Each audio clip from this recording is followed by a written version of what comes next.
Convener. Thank you first of all for inviting me here. But I just might tell you, ladies and gentlemen, that I don't intend making a speech because I'm not a speech maker. However, I will try and give you some ideas, recall how I tried to become involved in this conflict in 14. Now then, how did it come about? That's the point. We've got to ask ourselves. Well, I think, in answer to your question, friend, over here, I think there was a combination of circumstances in my situation. I've been told since this conflict, and discussed it with near relatives, that from a very early age as a schoolboy, I'd always expressed the desire to become either a soldier or a sailor. That was number one. Number two, at our home in Dalkeith here, Mum and Dad, 4 sisters and another 2 brothers. Father was a miner, and I'm sure economic circumstances possibly was another influence on me tending to move to become a soldier. Because you've got to keep in mind that miners in those days weren't paid very much, possibly £2 on an average per week, and to bring up a family of 7 on that, well, it was pretty hard going. Then we had old Granny. Granny, she lived with us. Now she was I don't know, you might say you would call her a patriotic woman, but she had, in her room, it was all plastered with pictures of the royal family.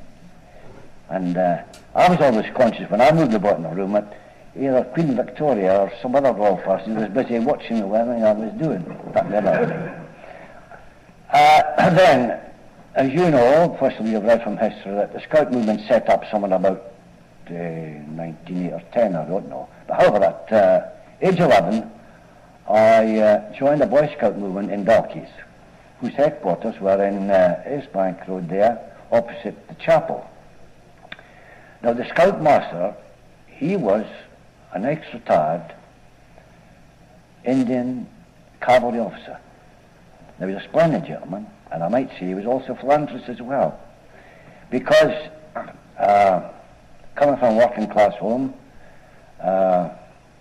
we didn't have the means, of course, to get fully equipped, but he, out of his own pocket, he helped us along, and consequently, you had a troop second to none, for every boy in that troop were rigged out that full uniform, caps, and the staff in front of you had also a bugle band, etc. Now, we were taught lots of things in that place there. Apart from the drilling and military discipline that was shown there, we were also taught such things as scouting, trekking, first aid, and on the sports side we got boxing, fencing, swimming, rock climbing, you mentioned it, and we got it with instructors from the assistant scout master. In 1913, I learned there were a vacancy in the local company of the 1st States Royal Scots Territorial Battalion in Dalkeith. And their headquarters were in Beclew Street, close by to where the Arts Gallery is there now. Next to that pub there was a drill hall there. And I went along, and I think it was on about the 1st of November or thereabout, and inquired about this, if we consider me suitable, because I'd already become a bugler in the Scout movement. So they jumped at the chance, it is fair enough. And I, of course, accepted the King's shilling. Now, once you accept the King's shilling, you become a soldier. I was in. During the period, the months that followed, of course, I got the same training as the other lads in the battalion, in the company rather, in the formal musketry training, and I can tell you the year and now that at 13, or half of that about anyway, I was considered as being a very good shot, and was continually being impressed told that I could shoot to kill any time I liked at that age. Well, that's fair enough. I'm still at school, but I'm still at school, and my birthday was I was born on the 14th of June, 1900. But on the 14th of June, 1914 rather, I decided to leave school, because that was school leaving age in that day. Not now, of course, you know it's been up. So I left school, and for a few weeks I did a roll round in newspapers in the evening and so forth and so on like that. And in about mid-July, the local company was due to go to camp at Stobbs camp, and I went with them there. And I think I've got a picture of that. I might have one in my pocket. I'll possibly show you that. Pass it around if you like. You'll see me in the middle of the picture, beside the paper, busy eating a potato or something. That was taken at Stobbs camp before the war was declared. Well, while we were there, of course, there was talk of war and rumours of war, etc. But however, we came home. But on the evening of the 4th of August, when war was declared, this came through the post. Now that is my calling up paper, which reads as follows: embodiment, notice to join. My name, 4585, boy, Giant Marchbank, Royal Scots, so-and-so. Right, the Army Council, pursuant to His Majesty's proclamation, has directed that you, so-and-so, attend for enlistment immediately. Bring rations and fuel and light and to last 24 hours rather. That was signed by the Lieutenant in command at that time on the 4th day of August. You can hand it down if you want to. Now where do I go from here? Yes. Well, there's another one incidentally. That was taken about the same time as the other picture there. Well then, in reporting, I first went into billets in a drill hall at Trinent. Then we were all collected down to Haddington in East Lothian there. And we put in 3 months, very, very hard training, all foot slogging more or less. Because you've got to keep in mind, in these days, there was no mechanised transport. Officers, they were allowed a charger, but the infantrymen, you had to slog it no matter where you went. And we practiced very hard and marched sometimes 10, 15, 20 miles twice or thrice a week. So that really toughened us up. That went on for about 3 months. On the 2nd of November, though, we got a quick order that we were due to go abroad. And I can tell you that we entrained at Haddington. Now, the battalion at this time was just over 900 strong, but we were supplemented by a company from the HLI and the HLI, 5th HLI, from about the Central Scotland belt, made up 1,000 total.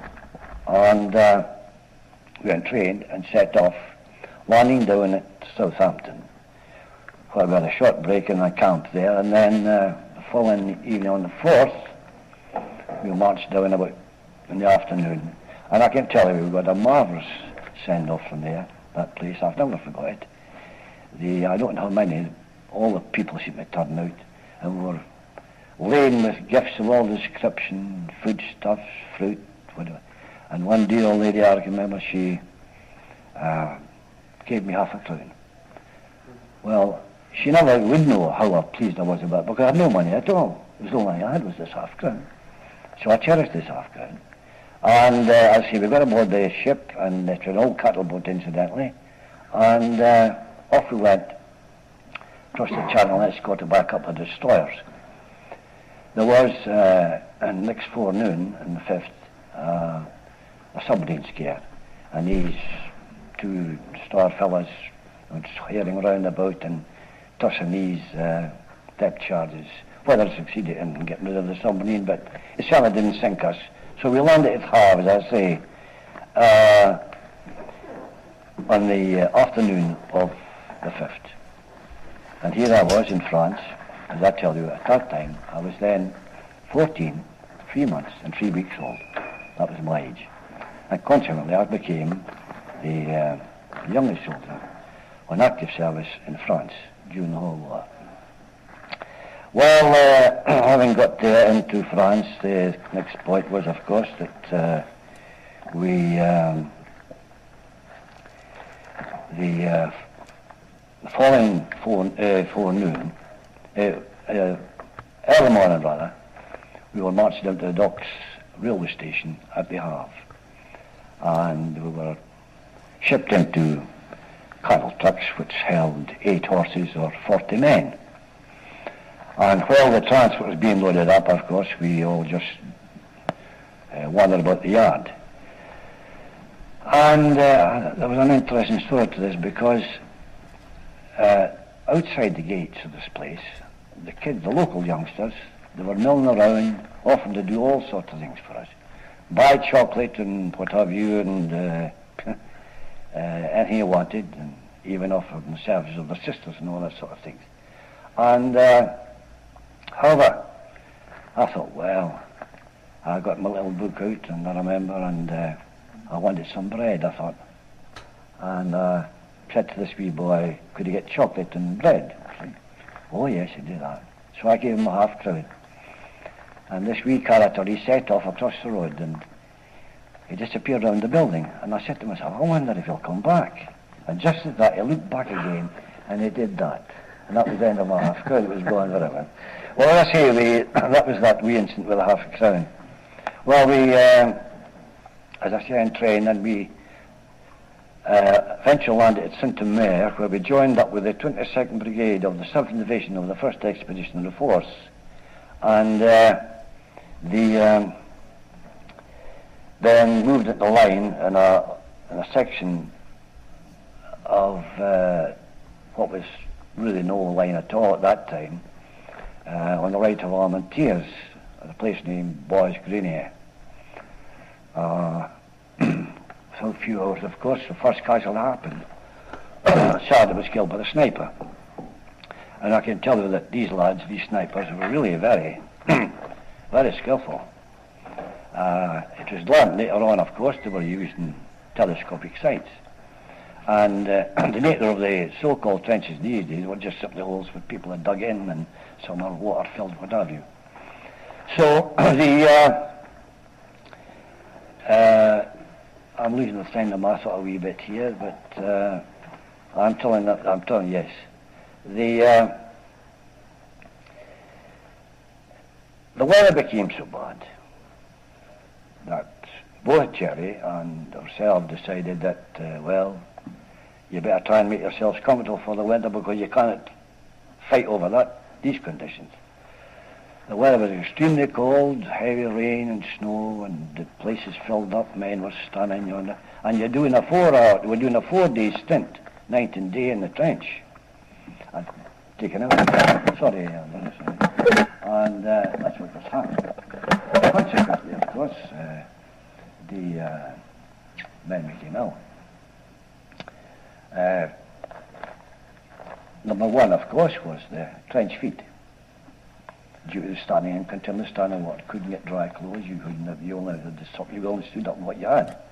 There was no shelter, just a rubber sort of Macintosh thing which you wore, and that was all to preserve you. So you can understand there was a heavy illness list. But I can tell you that unless you was bent on, if the medical officer didn't think you were likely to take pneumonia, you just had to soldier on and line the billets. Otherwise, if you thought you were going to have pneumonia, you were shifted away down to the hospital.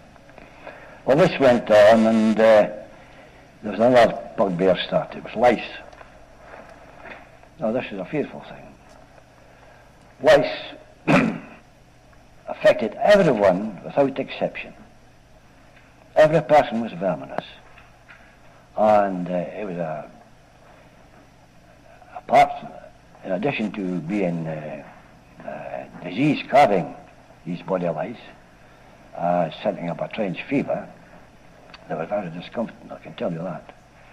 So it meant, of course, you had to try and contend with this sort of thing as well, and we sort of more or less overcome it a wee bit by burning the bits off the inside of your seams of your trousers or whatever uniform it is, with a match or a candle, or kill them otherwise whatever you liked.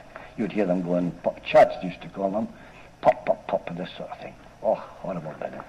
Well, there you are. That was the chats. Well, of course, while all this is going on, there were other discomforts, the rats. And at first, at this period, possibly one is numerous as they became later on in the war, but I can tell you this, that the rat menace was serious, because they were living on bodies, lads who'd been killed. They were even attacking people who were wounded, but unable to defend themselves. And even lying around, you were lying on a far step, they'd run around there and they'd run over your face, or some lads complained they'd been nipped in the extremities and so forth and so on. So there was another hazard which had to be carried on. And this went on, and of course, apart from that, there was always the other side of the business. There was the shelling and the machine gun fire, which had to be contended with, and the menace of these snipers. And of course, raids were organised on a small scale, and raiding parties went out, and you tried to take a machine gun post, or they attempted to find out where the sniper. Various things was tried, and I can tell you these lads were very, very good, because I've seen you just put anything up, and your next thing would go like that. And they weren't always firing from fixed sights, but they were very good. But however, as I say, they became very menacing, and raids had to be made.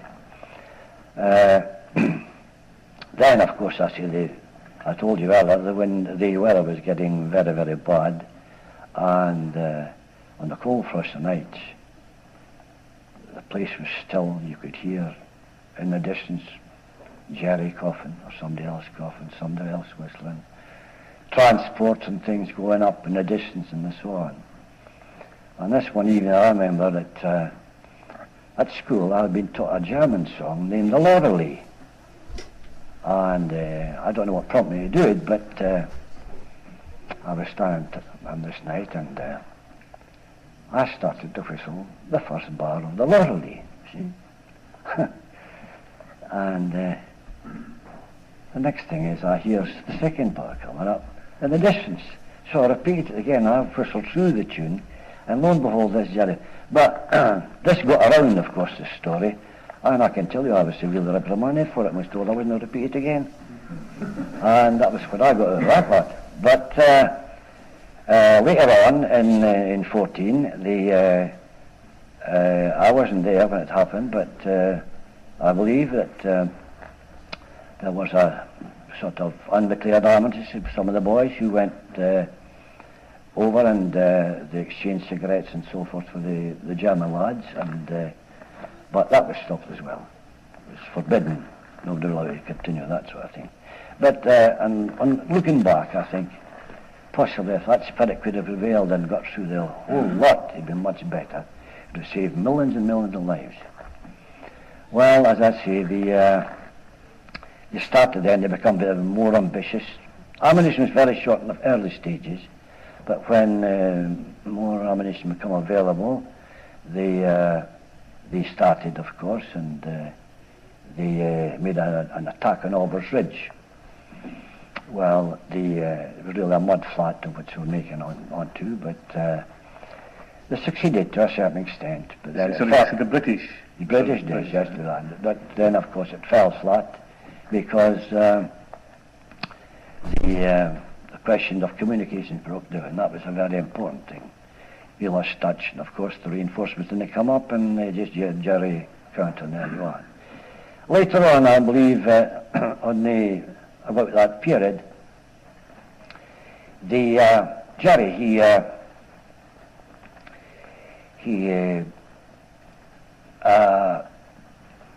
used gas. That was a tragic thing, that, of course, and phosgene, and fellows in a very bad state. From there, of course, they started, our lot started, and they did very well, and we'll see what about that. And they introduced mustard gas. And then Jerry was using mustard gas as well later on. So there the atrocities all got started and continued from there. 15 and 16, well, of course, there was Festibert and Luce, and they were all really just tragic events, no question about that. Were you at both of these? Well, I was in the vicinity, but I was doing different jobs at various times in my service. I was at that time a runner, actually. And then, of course, in 16, the Somme came along. Everybody was involved in that. It was just a hellish thing altogether, that. The casualties was the first day, I believe, and if I remember rightly, I had a figure of them. There was about, I might have it here, I don't know, about... 60,000. Oh, well, that's maybe a date. The first day, there was more than that, I'm sure there was. What was it on the first day? Somebody in maybe about 19,000 or 20,000 died alone, I think, if I remember rightly. Boys. That's what we got. I've got something about that. I think 60,000 is the usual casualty figure given for the first day, but these included wounded, presumably. Oh yes, that's right. It was really very, very heavy. There's no question about that. Where am I going from here? Well, the thing, of course, as you know, it swung on, and it was a terrible tragedy to the Somme, but no doubt about that. Just what I call it, little villages which we were twice in was Fricourt, and the thing was simply blown to smithereens twice or thrice times over. Gunfire went on for days, and Jerry was well and truly dug in, and no progress was being made, and men were killed and slaughtered. It was terrible. But as I say, there was about, I think I've a figure about that there somewhere, I think that is mine. Might have it somewhere. Were you there in the battle? Yes. From beginning to end? No, not beginning to the end. You only did a certain period then, what I got 8 days in the first section. Well, on the 1st of July, that's when really it took place. The losses, on the 1st of July, the losses were 57,000 men. Just imagine that. The slaughter went on there. Of whom, 57 losses, of whom 19,000 were killed. By the end of September, 20,000 men were lost. 200,000 men were lost. Many were buried, some in shallow graves, some were buried and blown out again. That's another thing. They were buried and blown out and buried and blown out. That went on. What do you know? I mean, it was fantastic what was really happening. Now, as I say, we come along now from about the Somme period. There were battles built on all on similar lines where men were lost their lives and blown to smithereens, what have you. And we come along to a later stage in the war where Jerry was having a turn. There again, of course, he went on the defensive. 1918, of course, he made his great effort to break through. And this was a terrible thing. It was a terrible bombardment, and of course he eventually succeeded in breaching the line. Now, you don't think of the line, of course, as a straight line like that, as you understand that. But Jerry had built up a line of defences which extended miles behind. Trenches were, and gun in places, what have you. And we started doing this thing similar so.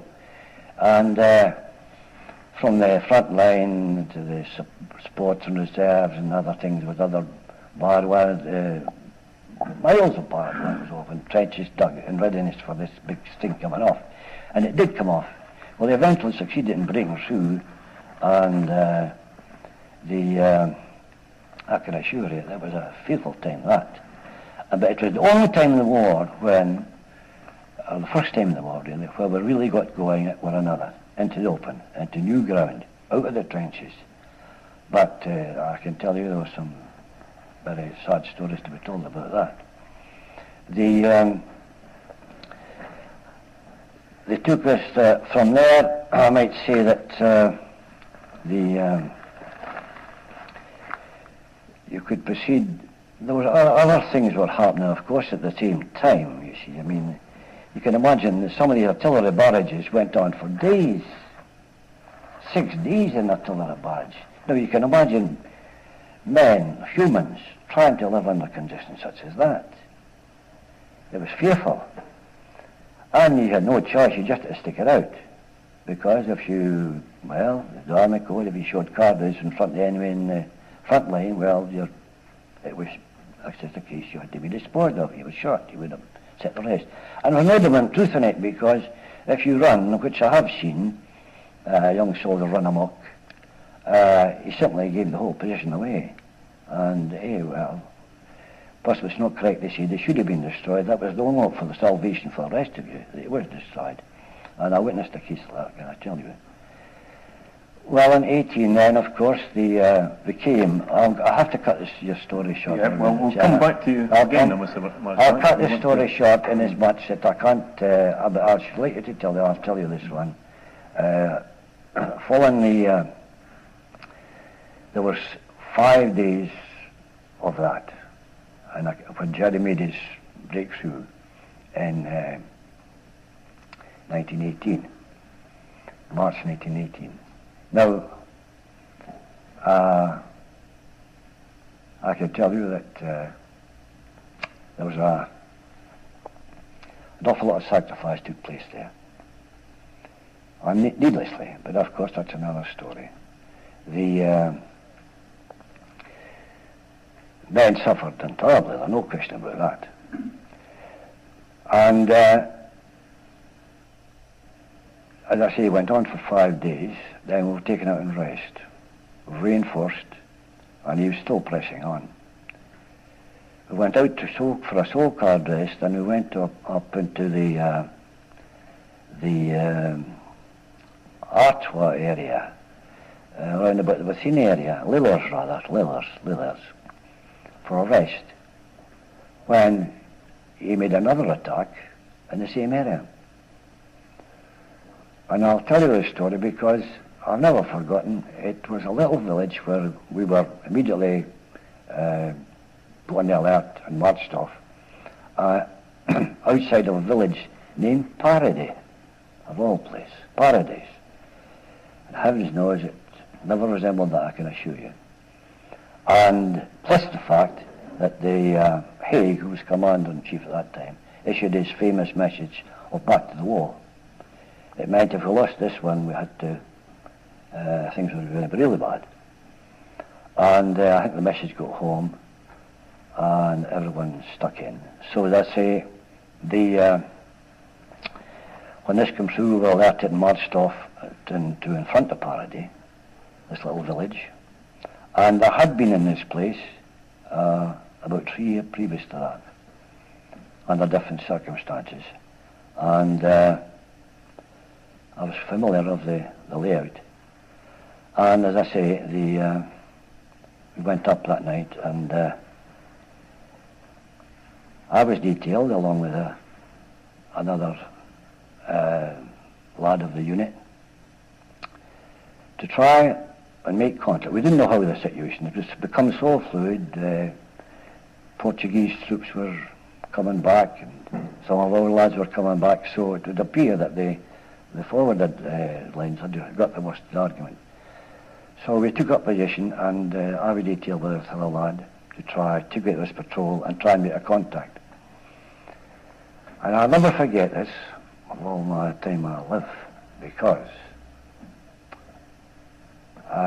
after passing through a forward post, we wandered up this little farm road and came to this wee farm. And I listened, and inside I could hear movement. Very little bit was there, just the same. And I convinced myself there's somebody here. So we knocked, and eventually we just bagged the door and went in. And here was an old man sitting. An old Frenchman. If he was 1 year, he must have been 8 years old. Sitting there with a cavalry sword in his hand, you see. And I said to him, what you going to do? Well, and we all had a wee sort of just his intention was it was going to have it out with any Jerry come in the door, you see. I tried to persuade him to leave, but he wouldn't leave. We carried on, and it was shortly afterwards we ran into a Jerry patrol. And after an exchange of shots and so forth, we eventually had to pull out and alert the others behind us. We didn't pass by the old farmers, but I've often wondered what would happen to the old man. Because he was so convinced that he had been successful in the war of 1870, of all things, that he would destroy any German command. He had no chance at all, Now, can I interrupt you there? I'm terribly sorry, Mr. Marchbank. In the First World War, civilians experienced it on the continent of Europe. How did you feel, and how did you get their response to the feeling of the war? Well, I mean, quite candidly, that nobody likes war, let's face it. But at the same time, the propaganda machine gets busy, and people sometimes become persuaded to think in another direction, and possibly that is the answer why so many people carried on. Plus the fact there was a strict military discipline. I think it would be true to say that had there just been simply a voting paper where it was issued to a soldier and to say, are you in favour of continuing the war or not, you invariably found that there had been an overwhelming vote for stop immediately. But that didn't apply, that didn't go, so you just had to soldier on. A lot of grousing and groaning went on, make no mistake about that, and a lot of injustices were done, but and all were glad to finish to see the end of it. But they themselves couldn't end it. As I said in earlier remarks, Mr. Chairman, that if the key had just been taken from what happened in the first Christmas period, a New Year period of 1914, millions of lives have been saved. That war cost over 15 million lives throughout the continent. The British alone had 3.5 million casualties as far as I can gather. So give you an idea of the extent and the slaughter that went on. No one has any conception what really did happen unless you were involved in it. And my God, you know, it's fearful to come across men in all sorts of situations, standing up, lying down, bent up, sitting as if nothing had happened. Just others scared out their wits, some lost their reason, others lost their sight. There's some awful things happened. And there were atrocities committed too, make no mistake about that, on both sides. You've got to be, because what you're going to do if a man gets tuned up, he'll suffer nothing. Well, invariably, that's the situation, I can tell you. Thanks very much, Mr. Marchbank. I think I heard the bell. I'm sorry we'll have to interrupt that.